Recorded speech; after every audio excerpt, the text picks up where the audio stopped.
السلام علیکم ورحمۃ اللہ وبرکاتہ۔ جناب، میں اس وقت مخاطب ہوں وزیر اعظم پاکستان جناب عمران خان صاحب سے۔ محترم، گزارش یہ ہے کہ ایک رکشہ چلانے والا شخص اپنے کنبے کی کفالت کس طرح سے کرتا ہے؟ اس کے پاس کیا ہے؟ ایک رکشہ ہے، وہ آٹو رکشہ ہے یا چنچی رکشہ ہے، وہ اپنے پورے کنبے کی کفالت کر رہا ہوتا ہے۔ تو پھر وزیر اعظم پاکستان دیکھیں کہ پی آئی اے اتنا بڑا ادارہ خسارے میں کیسے جا رہا ہے، جس کے پاس اتنے بڑے جہاز ہیں، وہ خسارے میں جا رہا ہے۔ ایک گدھا گاڑی چلانے والا شخص اپنے کنبے کی کفالت کر رہا ہوتا ہے اور بہت اچھے انداز سے، احسن طریقے سے اپنے کنبے کو چلا رہا ہوتا ہے۔ اس کے بچے تعلیم بھی حاصل کر رہے ہوتے ہیں۔ یہ الگ بات ہے کہ وہ اعلیٰ تعلیم حاصل نہیں کر سکتے، مگر وہ اپنے گھر کا نظام چلا رہا ہوتا ہے۔ محترم، اس کے بچے بھیک نہیں مانگتے، وہ کسی سے قرض نہیں لیتا، لیکن اپنا گھر چلا رہا ہوتا ہے۔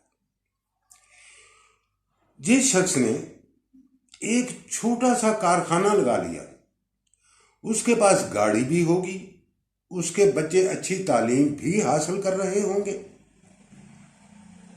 لیکن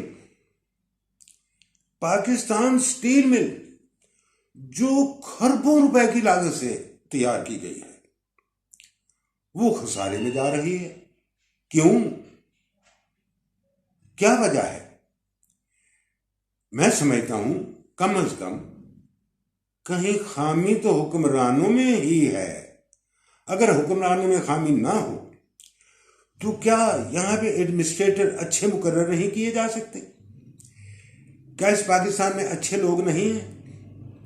کیا یہاں قابل لوگ، تعلیم یافتہ لوگ، تجربہ کار لوگ نہیں ہیں؟ ویسے کمی محسوس تو ہوتی ہے جب یہاں پر وزرائے اعظم بھی امپورٹ کیے جاتے ہیں۔ آپ کو یاد ہوگا اس ملک میں معین قریشی صاحب بھی آئے تھے، امپورٹ کیا گیا تھا ان کو، وہ وزیر اعظم بن گئے پاکستان کے۔ اسی طرح ایک اور صاحب جن کو امپورٹ کیا گیا تھا وزارت عظمیٰ کے لیے، جناب شوکت عزیز صاحب، وہ پاکستان میں آئے، کما کر باہر چلے گئے۔ تو ان کے مفادات جن ممالک سے وابستہ تھے، انہوں نے تو ان ممالک کو دیکھنا تھا نا، پاکستان کو تو نہیں دیکھنا تھا۔ پاکستان میں تو وہ آئے تھے صرف حکومت کرنے کے لیے، کھانے کے لیے، کھایا پیا اور چلے گئے۔ چلے چھوڑے ان باتوں کو۔ محترم، گزارش یہ ہے کہ پی آئی اے خسارے میں جا رہا ہو، ریلوے خسارے میں جا رہا ہو، پاکستان سٹیل مل خسارے میں جا رہی ہو، تو یہ کمزوری کس کی ہے؟ سربراہوں کی؟ سیاستدانوں کی؟ یا غریب عوام کی؟ نہیں، غریب عوام تو اپنی مزدوری کر کے اپنا پیٹ بھر رہے ہوتے ہیں، اپنے بچوں کی کفالت کر رہے ہوتے ہیں۔ ان کے پاس تعلیم نہیں ہوتی، ان کے پاس جائیداد نہیں ہوتی، لیکن گھر کا نظام بہت اچھے طریقے سے چلا رہے ہوتے ہیں۔ ہمارے سیاستدان جو بہت بڑے بڑے دعوے کرتے ہیں الیکشن سے پہلے، جب الیکشن جیت کر اسمبلی میں جاتے ہیں تو بھول جاتے ہیں، پھر صرف اور صرف اپنے مفادات کو مد نظر رکھتے ہیں۔ ایک پرانے سیاستدان، سابق وفاقی وزیر، انہوں نے فرمایا تھا کہ زرداری صاحب کی ملیں تو ہر سال انڈے دیتی ہیں۔ اب ہماری سمجھ میں نہیں آ رہا تھا کہ یہ انڈے کیسے ہوتے ہیں۔ انہوں نے کہا تھا کہ زرداری صاحب کی ملیں ہر سال انڈے دیتی ہیں۔ آج ایک مل ہے، سال کے بعد 2 ملیں بن جائیں گی، اگلے سال 4 ملیں بن جائیں گی۔ تو کیا آپ سمجھتے ہیں یہ انڈے کیسے ہوتے ہیں اور کہاں سے آتے ہیں؟ ان انڈوں کے اندر کیا ہوتا ہے؟ یہ تو آپ سمجھتے ہوں گے، آپ سیاستدان ہیں اور ایک بہت بڑی طاقت کے وزیر اعظم ہیں، سربراہ حکومت ہیں، آپ کا تجربہ بہت وسیع ہے، آپ نے پوری دنیا دیکھی ہے، آپ نے صرف کرکٹ کے میدان ہی نہیں دیکھے، بلکہ آپ نے تو اتنا بڑا کام کر دکھایا تھا اس پاکستان میں، کینسر ہاسپٹل جیسی چیز کو آپ نے سامنے لا کر کھڑا کر دیا، جبکہ یہاں پر کسی کو پتہ بھی نہیں تھا کہ کینسر ہاسپٹل کیسے بنے گا، کیوں کر بنے گا بھی یا نہیں بنے گا۔ مجھے اس سے غرض نہیں کہ آپ کس پارٹی سے ہیں، مجھے اس سے غرض ہے کہ آپ پاکستان سے ہیں، آپ جمہوری حکومت کے سربراہ ہیں، تو محترم جمہور کی آواز آپ کو سننا ہوگی، ان اداروں پہ کنٹرول کرنا ہوگا جو خسارے میں جا رہے ہیں۔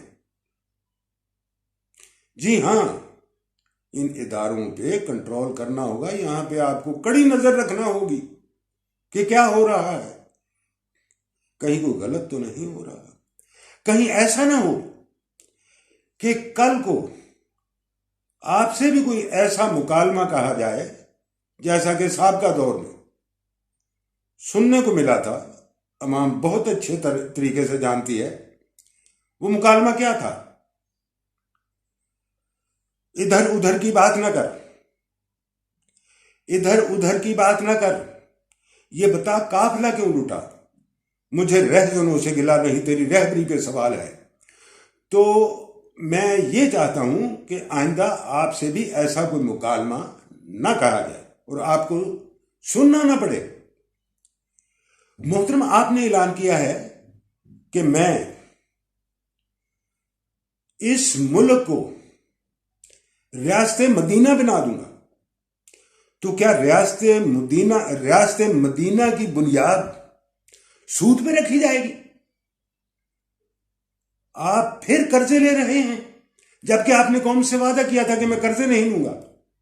IMF کے پاس جانے سے بہتر ہے کہ میں خودکشی کر لوں۔ تو محترم، آپ ان الفاظ پہ قائم رہیں، ان الفاظ پہ قائم رہیں، انہیں یاد رکھیں۔ ہمیں قرض نہیں چاہیے، اور ریاست مدینہ کی بنیاد سود پہ نہیں رکھی جا سکتی۔ آپ جو قرضے لے رہے ہیں ان پہ آپ کو سود ادا کرنا پڑے گا، اور سود بھی اتنا بھاری کم کہ پورے ملک سے پیسہ آپ اکٹھا کرتے ہیں اور سود کی شکل میں ادا کر دیتے ہیں۔ قرض تو وہیں کا وہیں رہتا ہے۔ جب سے یہ پاکستان مارز وجود میں آیا ہے اس وقت سے لے کر آج تک ہم قرض لیتے چلے آ رہے ہیں۔ کیوں؟ جو قومیں قرضے نہیں لیتی کیا ان کو صفحہ ہستی سے مٹا دیا جاتا ہے؟ کیا ان کو جینے کا حق نہیں؟ وہ جی نہیں سکتے؟ وہ اپنے بچوں کی پرورش نہیں کر سکتے؟ نہیں، ایسی بات نہیں ہے سر۔ وہ قومیں بھی زندہ ہیں جو خوددار ہیں، جو امپورٹ نہیں کرتی۔ یہاں تو امپورٹ وزیر اعظم بھی آ جاتے ہیں، لیکن سنا ہے کہ بعض ممالک ایسے بھی ہیں کہ اپنی ہی بنائی ہوئی چیزوں پہ گزارا کرتے ہیں کہ پیسہ باہر نہ جائے، ہمارے ملک کا پیسہ ہمارے ملک میں ہی رہے۔ تو جناب والا، ان چیزوں پہ تھوڑا سا غور فرمائیں۔ ہماری ریکویسٹ آپ سے یہی ہے کہ قرض جیسی لعنت سے ہمیں چھٹکارا دلوائیں۔ ایک سربراہ حکومت نے نعرہ لگایا تھا کہ قرض اتارے ملک سنوارے، اس کا رزلٹ اس کے برعکس نکلا۔ اس قوم نے بھرپور ساتھ دیا اس کا۔ ہم نے سنا ہے کہ عورتوں نے ناک اور کان سے اتار کر دے دیا، انہوں نے کہا کہ آپ قرض اتار دیں، ہم اس لعنت سے چھٹکارا چاہتے ہیں۔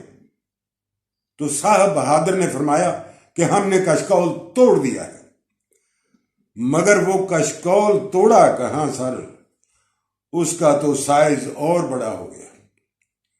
بڑھتے بڑھتے بڑھتے وہ اتنا بڑا ہو گیا کہ ایک شخص اسے اٹھا نہیں سکتا تھا. پھر ایک بڑا سا وفد جہاز میں اس کشکول کو لے کر جایا کرتا تھا IMF کے پاس. کیا یہی ہے سربراہوں کا طریقہ کار؟ سربراہ ایسے ہی ہوتے ہیں. تو خدا را آپ ان باتوں پہ غور کریں اور اس ملک و قوم کو قرضے کی لعنت سے چھٹکارا دلوائیں. آپ کا، ہمارا، اس قوم کا، اس پاکستان کا اللہ حامی و ناصر. السلام علیکم ورحمۃ اللہ وبرکاتہ.